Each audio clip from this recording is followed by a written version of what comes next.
All right, welcome everyone, and thank you again for joining us. This is the fourth of our five in the series of the webinars that we're doing for our admitted graduate business students. So today we have a session regarding the co-op and career resources that are available at RIT and on campus. So Julian Hennerfroth, he's from our Career Services Office. He'll be kind of detailing that, and then we have three great alumni that will be able to speak to us regarding their experiences with our graduate business programs, as well as give you an opportunity to ask any questions that you all might have. So we'll jump right in, and Julian, I'll turn it over to you to get us started. Great, thanks, man. Hello, everybody. So as I was mentioning earlier, my name is Julian Hennerfroth. I'm an assistant director at the Office of Career Services. And I work with most of the students, the graduate students at Saunders. So I have just a few slides that I'm going to share with you guys, and we're going to talk about our office, our services, what co-op is. So let me just, okay. So we're going to talk about experiential learning and co-op today. So first things first, here's our office. Whenever you come to campus, we are in the same building as admissions and financial aid. The building is called the Bosch and Loan Center, and it's right across from the Magic Center. Our office hours are Monday through Friday from 8:30 a.m. to 4:30 p.m. And you can you know, come up and visit us at any time, you know, to ask any quick questions, or preferably you would make an appointment with your career service coordinator, which would be, depending on your program, would be me or one of my two colleagues that work with Saunders, Mindy and Lisa. So a little bit about RIT's co-op history. The RIT co-op program has been around since 1912. So we've been doing this for over 100 years. And we work with thousands of companies, and we send thousands of students every year on co-op assignments around the United States and many countries in the world as well. We are one of the largest and oldest co-op programs in the world. And so what is co-op? So we define co-op as full-time paid employment in your field of study, right? That means that you're working 35 to 40 hours a week. You are going to be working on projects that are directly related to the things that you're learning in the classroom to help you solidify that knowledge and have a better understanding of the things that you are learning here through your degree. There is no tuition associated with going on co-op. So while you're on co-op, you are making money and you are not spending any money, you know, in terms of tuition. We require that all co-ops are supervised and evaluated by a manager in the workplace. That way we can ensure that you get the best experience. And co-ops can be a single term or two consecutive terms in length, depending on what the requirements for your department are. For business students or graduate business students, most co-ops happen over the summer, so that you have that opportunity to work for those about 3 months of the summer in your different co-ops. So some benefits of doing a co-op, it can help you define your career path after graduation. Sometimes when students decide to do a co-op thinking about what they would like to do after graduation, a co-op can either solidify that and say like, yes, this is definitely what I want to do with my life after I graduate. Or sometimes it can identify like, oh, this is actually not what I want to do. I should try something else. I should use my degree for a different type of purpose, because with many degrees, there are like different ways that you can go depending on what your interests are. And so that can help you solidify kind of like what you really want to do. As I mentioned earlier, it can help you apply theory that you're learning in your coursework, and you're going to be doing it in a real professional situation. You're going to be earning a reasonable salary, and that can help you finance your education as well. You're going to develop additional skills. There's specific systems and technologies that you might be exposed to during your co-op that will enhance your knowledge beyond what you learned in the classroom. It will also allow you to network and start building a network of people in your field that can potentially help you with your job search later in the future. And also having that experience on your resume can help you stand out to recruiters when it's time to look for your full-time job. And that can translate into a higher salary and more opportunities for you, for your working future. So the student's responsibility when it comes to co-op is, so you as a student would have the primary responsibility for obtaining that co-op. And so that means that you actually have to do the job search. You need to apply for positions. You need to network. You need to attend the career fairs and the networking events that we put together. And I will, in the next slide, I will talk a little bit about the things that we do to help you with that as well. It is also your responsibility to report confirmed co-op to the Office of Career Services. There's a specific online form that you need to fill out when you accept a co-op. And it's also your responsibility to complete the co-op experience in full. So if you have a commitment with a company that you are going to be working with them from May to August, you need to remain with that company from May to August because that's the commitment that you made. And at the end of your co-op experience, you will get an email from our office for you to complete what's called the co-op work report. And that is kind of like the last component for you to be able to receive credit on your transcript for your co-op, where you basically tell us what your co-op experience was like, the kinds of projects that you worked in, the things that you learned, etc. So eligibility, in order for you to be able to go on co-op, you must be in good academic standing. And so that means that you need to have a GPA of 3.0 or above as a graduate student. If you're an international student, you need work authorization from RIT,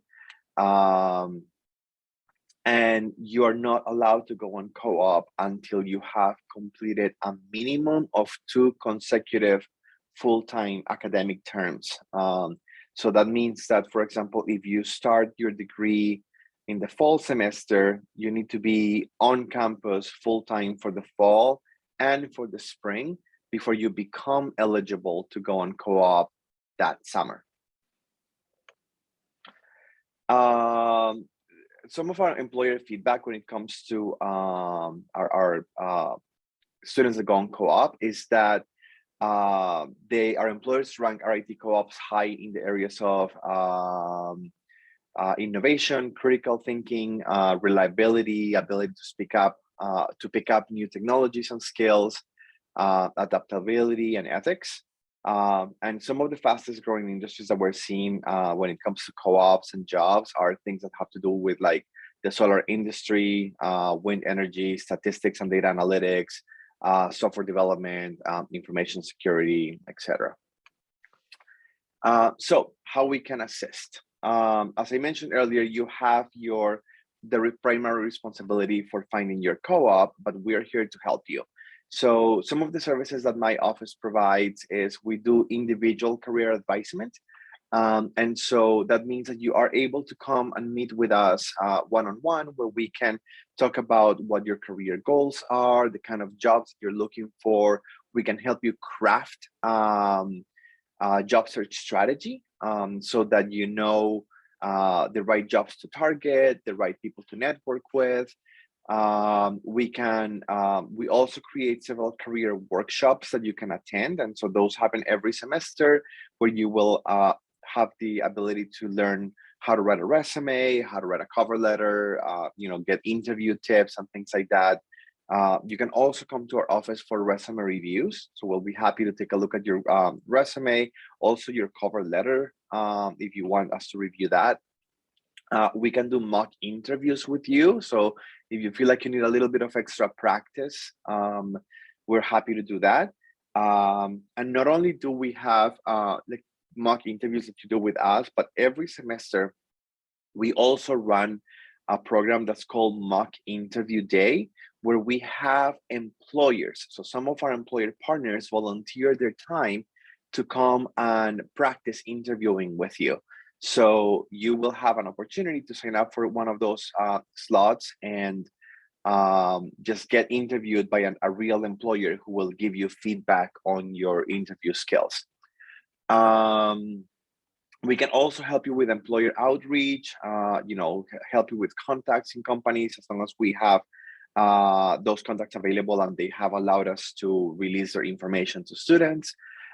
We also organize career fairs. And so we have 2 large career fairs every year. One is in the spring and one is in the fall. Traditionally, before COVID, our fairs used to be about 260 or 250 employers each.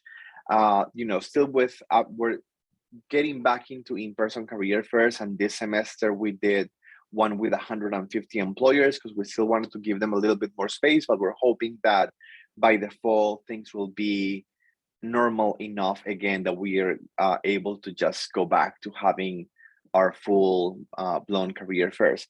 On top of that, if you are a graduate student that going into accounting, we do have an accounting career fair every fall that you should attend as well, if that's what you're interested in. We additionally have another platform that's called Career Connect, where you will find full-time jobs and co-op postings that you can apply directly with through the system. The good thing about this platform is that you will find opportunities at companies who are specifically looking to hire RIT students. And so it's a little bit of less competition because you're not competing against like everybody else. You're basically competing against RIT because these employers are looking for specifically for RIT students for their postings. And with that, I'm happy to answer any questions that you may have.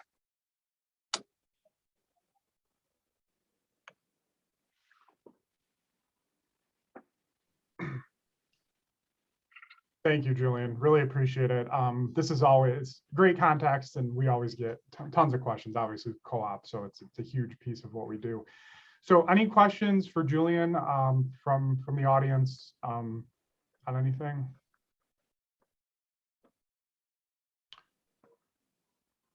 Okay, all right, let's jump into the panel then at this point.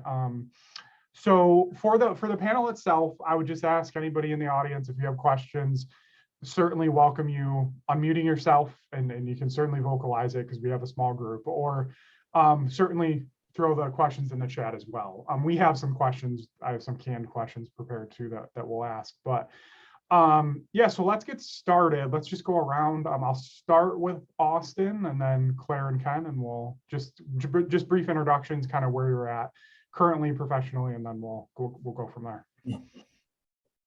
All right. Thanks, Matt. Hi guys. Can you guys hear me well? Yep, you're good. Yep. All right. So my name is Austin Okwudili. I currently live in Rochester, New York, where I work with a local firm called On the Mark.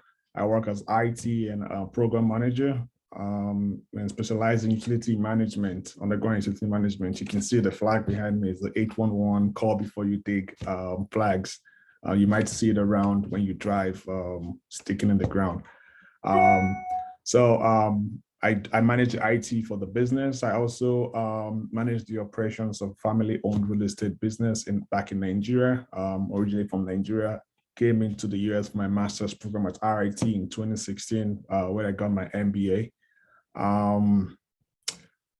I love learning new ideas, visiting new places, meeting new people. So really excited to meet everyone here today. And I'm looking forward to hearing from you guys. Some of my hobbies are watching sports, soccer, which is one of my favorite. Basketball, golf. I like golfing as well. I love watching UFC, and recently coming to the US, the American football. Fun fact about me, my middle name is Obiora, which is an Igbo name in Nigeria and literally means everyone's heart or desire in the Igbo language. So this is just a brief info about me. Nice to meet you guys. Thanks, Austin. That's awesome. Thank you. Appreciate that. Claire, we'll go to you next. All right. Hi, everyone.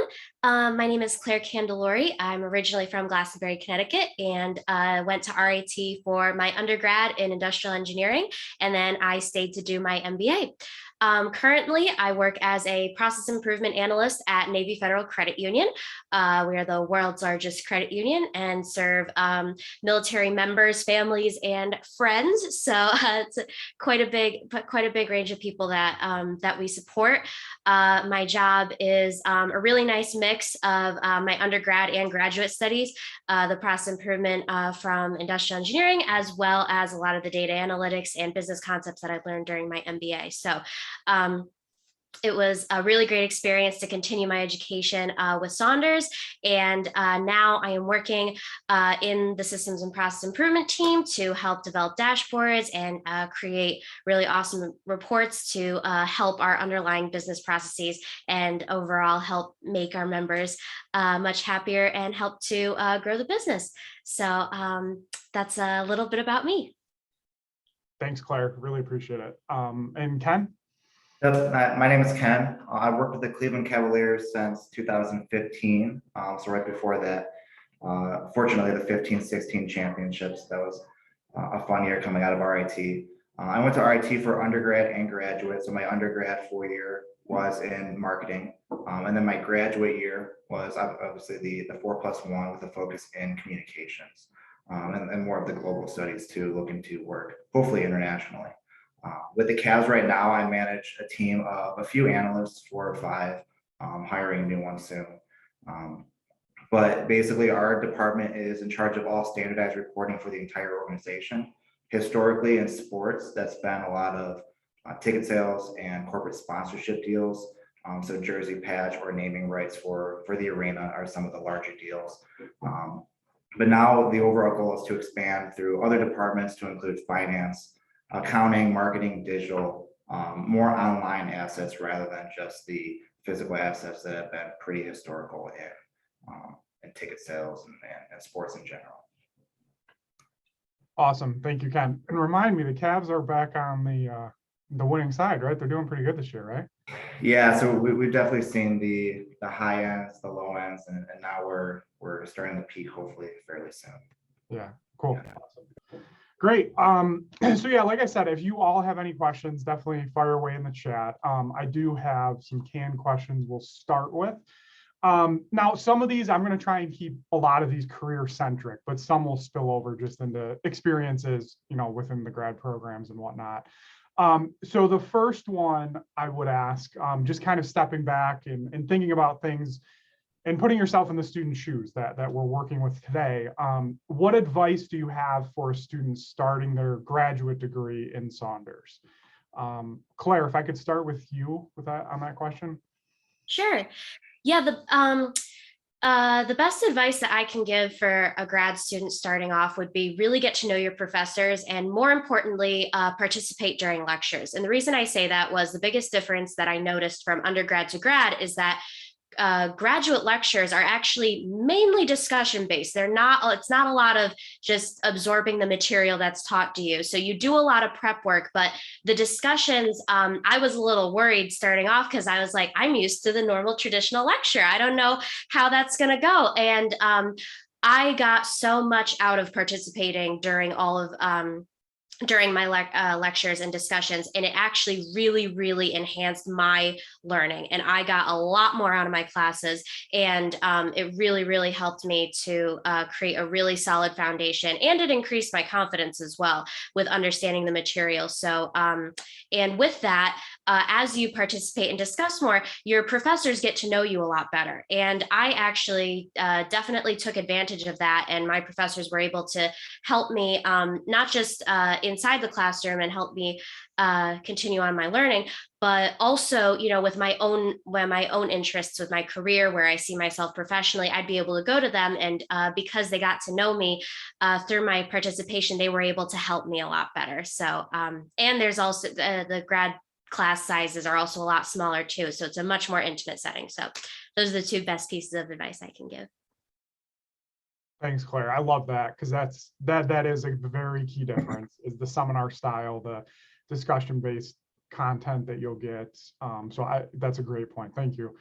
Austin or Ken, anything you want to add there? Yeah.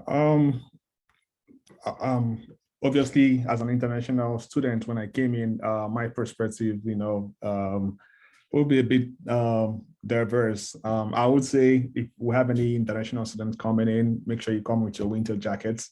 Because it was a bit of a, well, I wasn't too surprised, but it was a bit colder than I thought it would be when I first came in.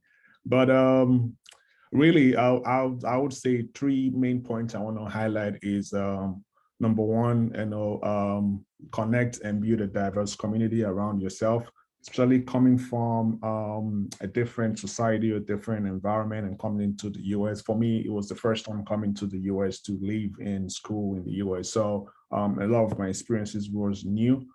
So having a group of people I could connect with and, ask questions and just learn was really, really key and important. So be active, be proactive, engage with the community as much as you can. There's so many ways to stay active and connect with your colleagues, the class that you came in with, or even folks that have been around before you came on campus. Identify with a group. There's so many organizations on campus. Join, as much as you can, join a group or two. Seek out peer mentors, people that you can reach out to that are more experienced in the program or in the college overall. Just be open-minded overall, learning about different people and other cultures and how to work alongside different, because you are coming from a different background and you are going to meet people with different, beliefs, cultural norms and everything. So just being open-minded, just sets you on the right foot to then go on and succeed in the program. The other thing I would mention is staying committed, being committed to the program, and also persevering above other challenges. There's some challenges that you might come across that some other student might not come across, especially coming to a different society or different environment. So just being dedicated and being committed goes a long way to the academic success and growth and learning overall. Put in the work required and, just be dependable.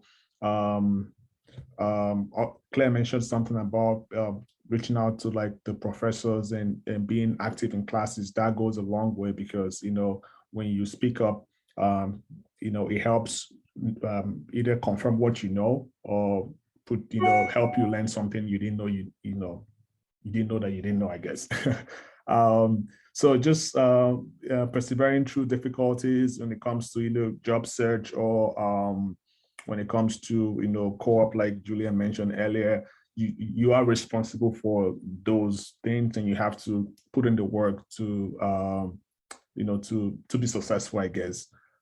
There's this saying that if you pray for rain, you have to deal with the mud. So now you've gotten to this point, you're in the program, it's a lot of competition to get here. You still have to put in the work to be successful overall.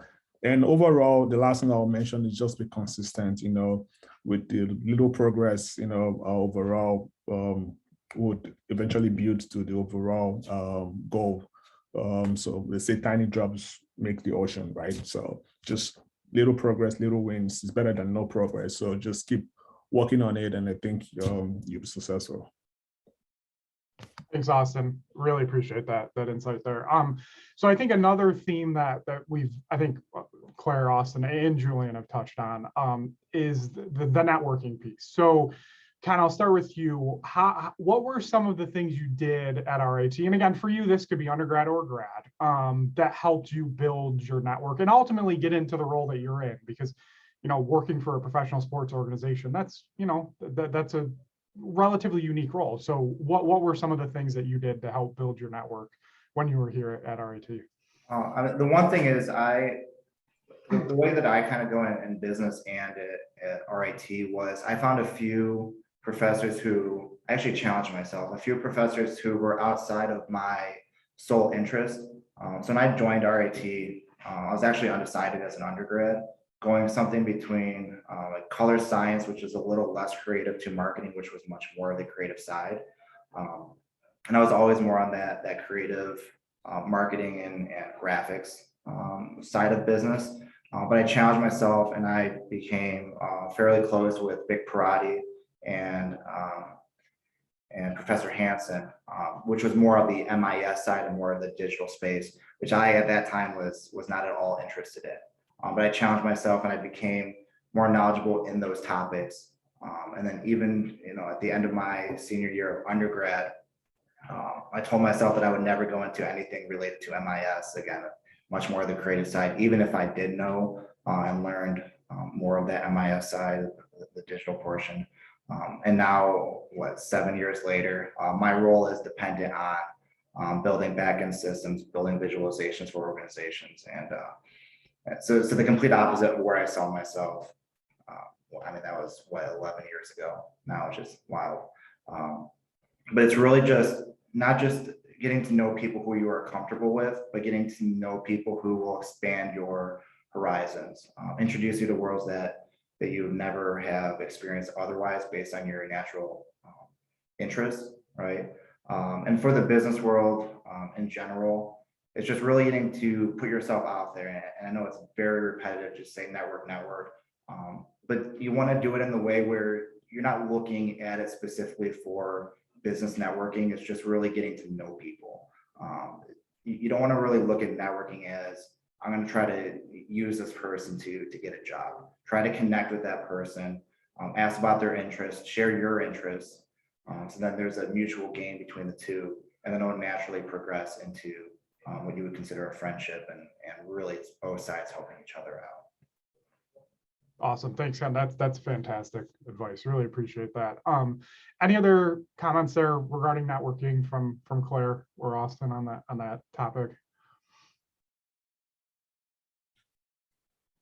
Well, I would just say, Go ahead. Okay, I would say with networking, also be open-minded, like I guess with reaching out to people and also attending events on and off campus.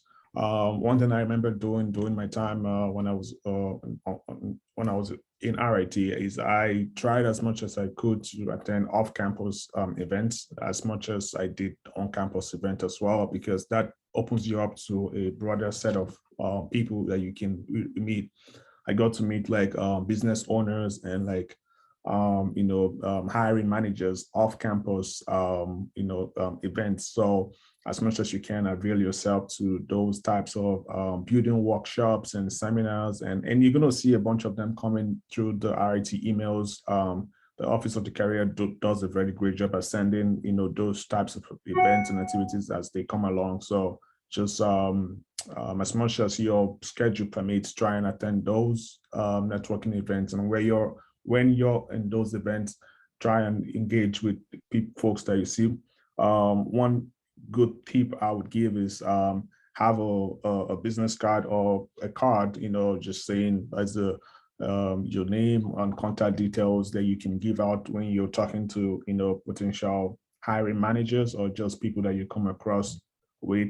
Also, I would say have a 3 minutes max elevator speech on introducing yourself in a way that would engage the listener or the person you're trying to network with. Have a story pretty much that you can say about yourself and who you are and what you're all about and your goal and why they should be interested in you as a person. So that goes a long way in standing you out, because in those types of events, they might meet 10, 15 people, and at the end of the day, people only remember so much. So you want to give them something really important, something unique about you that they can think back to and remember, together with your card, of course. And, that sets you apart when it comes to networking.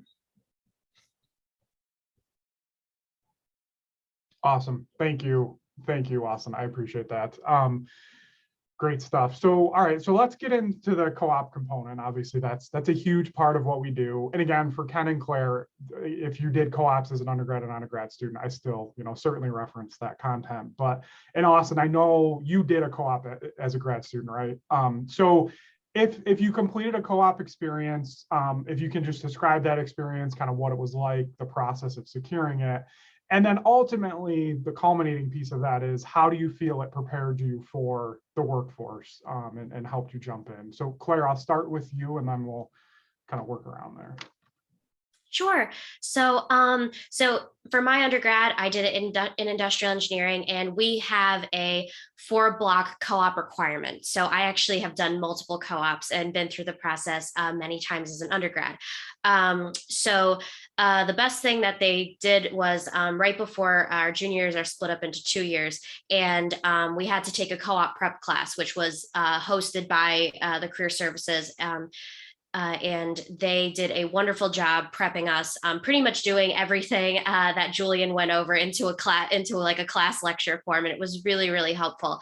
I attended the career fairs. I got my first co-op, which was at Pratt & Whitney, which is a Raytheon Technologies company. They manufacture military and commercial aircraft engines.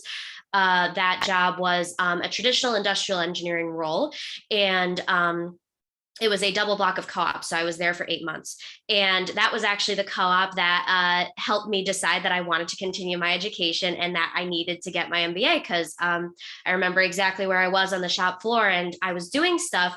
I was helping, trying to improve a process, and I couldn't understand why we were waiting on someone from the finance department or someone from this other department. I couldn't understand it. And it dawned on me that no matter what you go into, every company is a business. And if you don't understand how a business works, there's no way anything that you're going to be able to do or try to implement is going to have a long-term lasting positive impact. And when I realized that, I said, wow, I have quite a bit of a knowledge gap. I should probably look into continuing my education and getting my MBA to close that before I go out into industry. So that was a really awesome co-op. It gave me the opportunity to network with a whole lot of people, and it made me realize what industries I'm interested in. And at the end of it, I was not interested in the aerospace industry or a military industry per se. And I did really like the role. So I actually went back the following year, the following summer. I did a single block of co-op in a different department, trying out a different industrial engineering role. And then the following year, I did another double block of co-op at Corning Incorporated in Corning, New York. They are one of the world's leading glass manufacturers. And I was in the supply chain management department, which was also really interesting. It was the first time I worked with data analytics.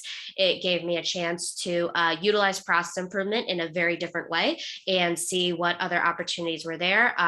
All the co-ops that I got started out at the RIT Career Fair. The career fairs are amazing. They do a fantastic job. They really, really, really give RIT students a whole lot of opportunities. I'm sorry, what was your last question, Matt? You had like one question. Yeah. Just how do you feel it prepared you, just those experiences for the workforce? You've alluded to some of that already, but just in terms of preparation for the roles that you were securing and ultimately secured. Oh, it was everything. It was everything and more. Co-ops are great because they don't treat you like an intern. There's a huge difference. You really are, this is what you would be doing, and you put yourself in that role. And I can't stress enough how amazing the co-op program is, because you're a well-seasoned professional by the time that you get your degree, and that puts you so far ahead compared to every other person that's in the job search. And figuring out what you want to do for your career is, figuring out what you don't want to do is as important as figuring out what you do want to do. And that was one of the biggest things that I learned, because And there's no way to figure that out until you actually do the work and get that experience and network. And I actually created a lot of connections that have helped me to get other opportunities. But doing the actual work and applying what you learned and figuring out, it helps you figure out what your assets are as an individual, where you can add value to a company. And you don't figure that out in the classroom, you figure that out in the workplace. So yeah, it 100%. That's the main thing that prepared me for the workforce. Yeah, thanks, Corey. That's fantastic. I mean, I think your point about knowing what you don't want to do versus what you do, I think is critical. And that's one of the big things with the co-op. I think the one thing for our grad students as well is to just keep in mind, the co-op isn't required, right? So you do not have to do it at the graduate level. However, we get many, especially international students, who want to pursue that experience because they haven't been able to do that to the capacity of a co-op program. So just keep that in mind, that the co-op isn't necessarily required. If you want to do it, you come in and want to actually seek out that experience, work with your advisor from day one, work with your career services coordinators as well to seek out those opportunities and figure out what's going to make sense for you. Austin, can you just speak to the experience you got within the MBA and within the grad program and kind of how that all shook out for you? Absolutely. Mine was quite a unique story as well. I would say I started off with coming in and just like you said, I didn't have to do a co-op, but I think for anyone listening, it is a rewarding experience. If you can, I would recommend doing one, even if it's not required. I also got mine, just like Claire, through the career fair. I would say it wasn't a day's job.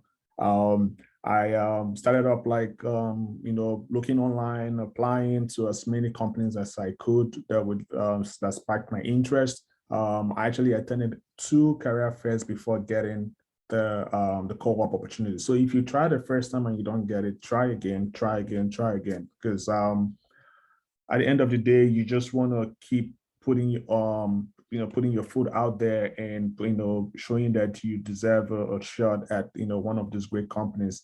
I was fortunate to have completed an 8-month co-op program at the Hershey company in Hershey, Pennsylvania. I worked with a team of business intelligence and I think an analytics group as a data science intern co-op person.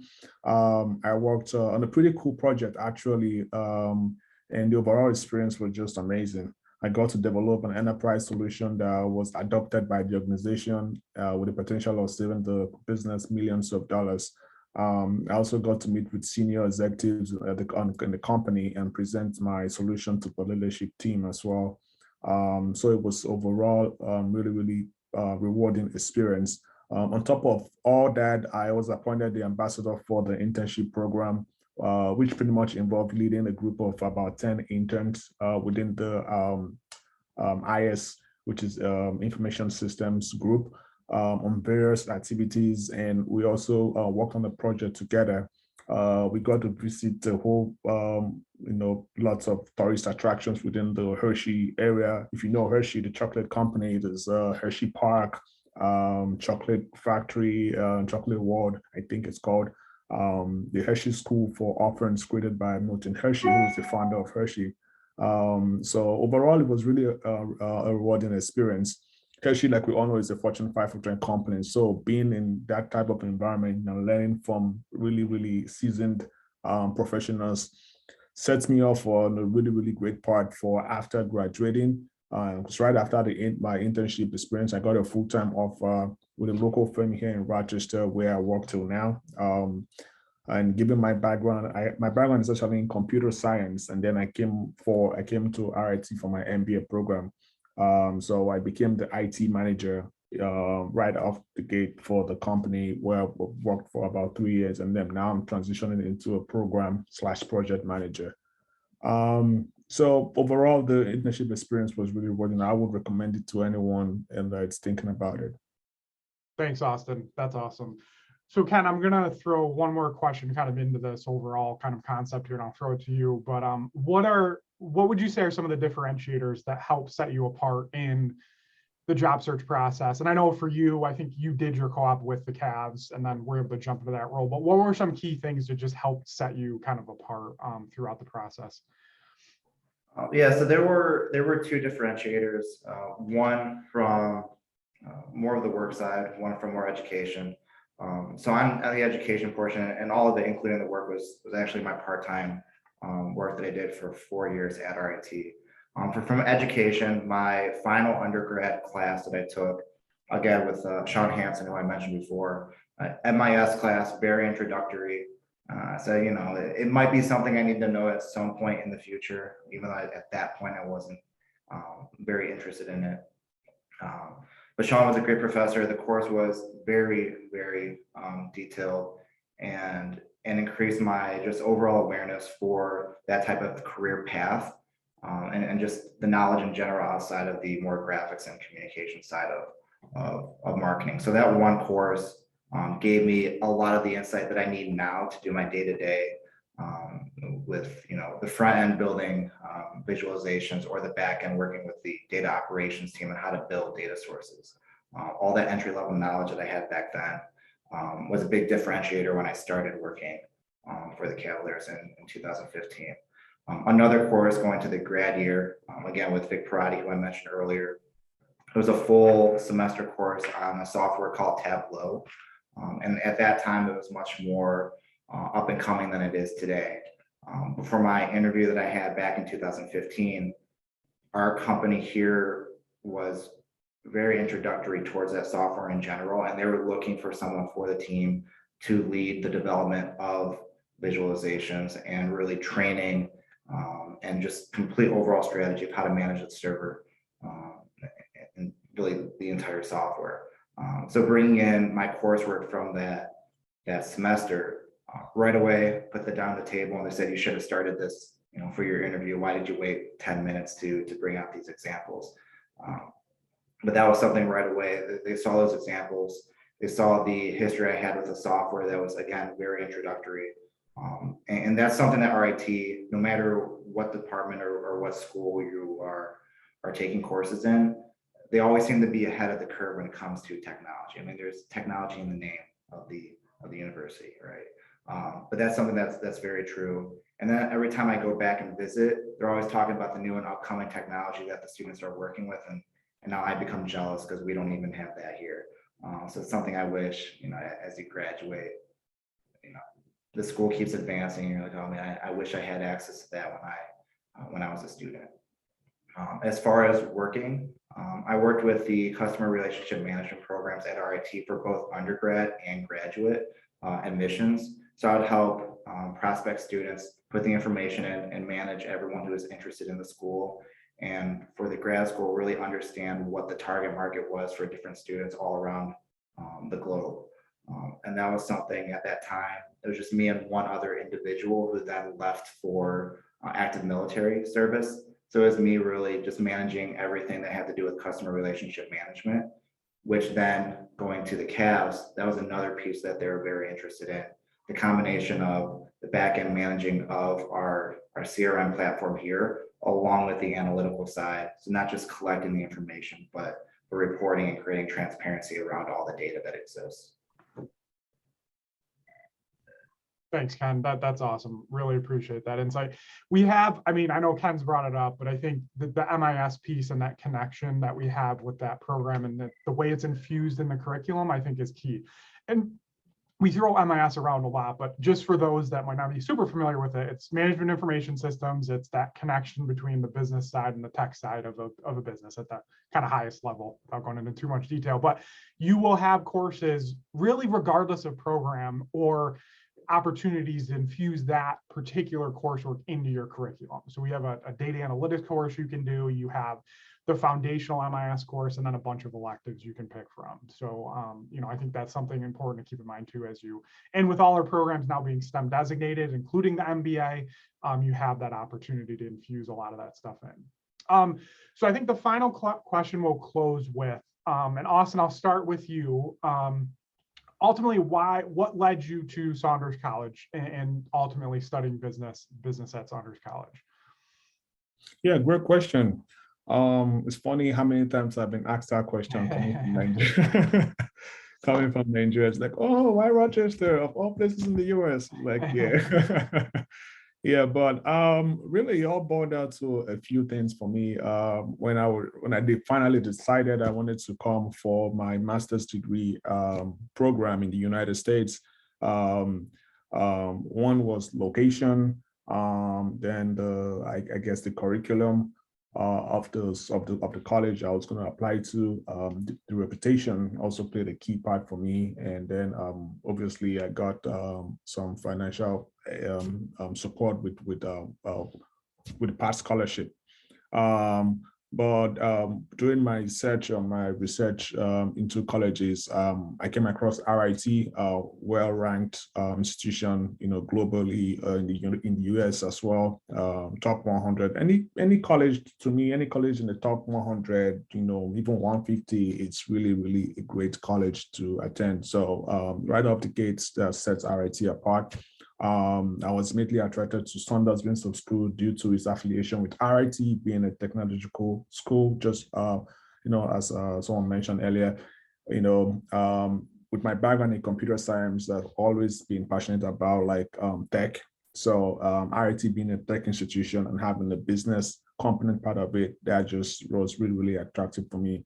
And given that RIT obviously is well recognized amongst the best program in the country, it was an easy decision in a location that was ideal. New York, I've always seen New York in TVs and movies, and I was like, oh, I'd like to, live in New York. Although I was a bit surprised when I came to Rochester and it didn't look like New York City. But no, but nonetheless, Rochester is a great, great, great place. I'd rather stay in Rochester than, obviously I've been here 3 years now. So, it's really nice community, great people. But having part scholarship, to the program, which based on your application, you'll be availed that opportunity as well, was just icing on the cake for me. And so it was a no-brainer to come to RIT pretty much. Thanks, Austin. Appreciate that. That's awesome insight.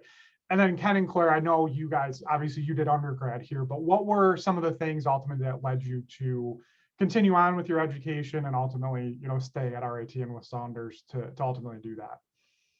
And Ken, I'll start with you. I mean, the main thing, to be completely frank, was the job placement rate is between a few other schools for undergrad. And the job placement rate at that time was, it's got to still be there, but it was around 97, 96%. So as an 18-year-old kid, you're going to college to get a job.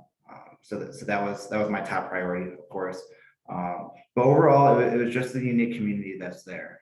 It is a fairly larger school, but when you're walking around campus and when you're going to courses and everything, it feels like that small, more of a small school. So you really get both sides of it. International students were another feature that I was looking for, just to get that overall feel for different cultures. Growing up in Cleveland, there's I come from a Polish family. There's a lot of European neighborhoods in Cleveland, but I still wanted to get that international exposure. So that was another choice or another reason why I chose RIT. And then it was a mix of the technology and creative side in the business college. Back then, I still had a flip phone, and I actually had a flip phone for most of my college years. So I wasn't very much a technical person. But then again, I knew I at some point had to be a little more uncomfortable than how I grew up and be more exposed to the technical world, if you want to call it that. So those were the three main reasons why I chose RIT. Thanks, Ken. Appreciate that. And Claire, I'll let you wrap up with this question. Yeah. When I decided I wanted to do my MBA, there was no other school I was interested in besides RIT. One of the things I loved about the school when I first, just as a university overall, is that there isn't one college that shines out. Every single college is top notch here, and I'm not just saying that; it's true. And Saunders has one of the best business programs in the U.S. One of the highly ranked graduate programs. Their executive MBA program is tops, and it's just amazing. And I love everything about this school. So I could talk for days at how much I love RIT, but touching on what Ken said, crossing the arts with technology and that collaboration, which has only grown exponentially since I started at RIT, was huge for me. I'm technically inclined and minded, and that's where I like to focus my academics. But my passions have always been with the arts and dance and everything. And the opportunities that I've had at RIT to continue those and actually further both interests in parallel with each other has been incredible. That and also the co-op experience. There aren't many schools that do that, and experiential and hands-on learning is, I think, the best way that anyone can prepare themselves and really set you apart for the workforce, but also just prepare you, because before going to college, I didn't really have a lot of work experience at all. I didn't have like part-time jobs when I was in high school or anything like that. I was just busy with other activities. And to be able to graduate and feel comfortable and know exactly how to build a resume, how to network, and have the practice and have the experience, not only have a killer resume from everything that you did at school as well as in the workforce. Those were reasons why I initially chose RIT. And of course, it was a no-brainer when I decided to do my MBA. I was like, that's it. We're going with Saunders, and very happy with my decision. Awesome. Thank you, Claire. And I just want to give another thanks to Ken, Austin, and Claire for jumping on today. I really appreciate it. I know you guys obviously have work commitments, and this kind of falls right in the middle of those, I'm sure, but I really appreciate you jumping on and talking with us today.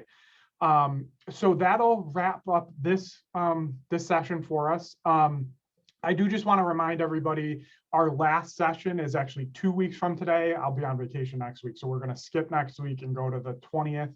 We're going to have a current student panel. So those will be students currently enrolled in our programs. We have a couple MBA students, a business analytics student coming in, as well as a student in our global supply chain management program and a couple others. So I certainly would welcome, everybody attending that, but we'll wrap up the series in 2 weeks on April 20th. But again, thank you. And thank you again, Julian, for jumping on. Really appreciate everybody's time. And again, reach out, feel free to connect with us further if you have any questions. But thanks again, everybody. Have a good day. Thank you.